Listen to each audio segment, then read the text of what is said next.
அண்ணன் செங்கோட்டையன் பையில அம்மா படத்தை வச்சிருக்காரு. ஆனா அம்மாவின் கட்சியை அழிப்பதற்கு அம்மாவின் தொண்டர்களை அந்த பக்கம் எல்லாரோடையும் பேசி தாவேகாவுக்கு ஒரு ஏஜென்டாக செயல்பட்டுக் கொண்டிருக்கிறார்.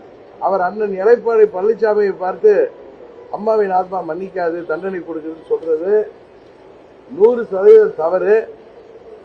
இவர்தான் தான் கட்சியிலிருந்து நீக்கப்பட்டதும் தாவேகாவுக்கு போய் நின்று அங்க அமைச்சர் அதெல்லாம் வேற. அம்மாவின் படத்தை பயில வைத்துக் கொண்டு தேர்தல் முடிந்ததும் குரோத மனத்தோட வன்மத்தோட அம்மாவின் தொண்டர்களை பேரம் பேசி அவர்களை ஏமாற்றி வர்றாரு. இங்க வாங்க, உங்களுக்கு அது வாங்கி தர, அதை ஏமாறுறவங்க போறாங்க, வீக்கா உள்ளவங்க போறாங்க. பட் அவர்கள் எல்லாம் ரோட்ல நிக்க போறாங்க. அதுதான் நடக்க போகுது. அந்த செங்கோட்டையன் அம்மாவின் படத்தை பையில வைத்துக் கொள்வது அனைத்து இந்திய அண்ணா திராவிட முன்னேற்ற கழகத்தையும் அம்மாவின் அமமுகவையும் அழிக்க நினைப்பது அவரது வன்மத்தை காட்டுகிறது. பையில அம்மா படத்தை அவர் வைத்துக் கொண்டு செய்வது அம்மாவின் ஆத்மா அவரை தான் மன்னிக்கிறது.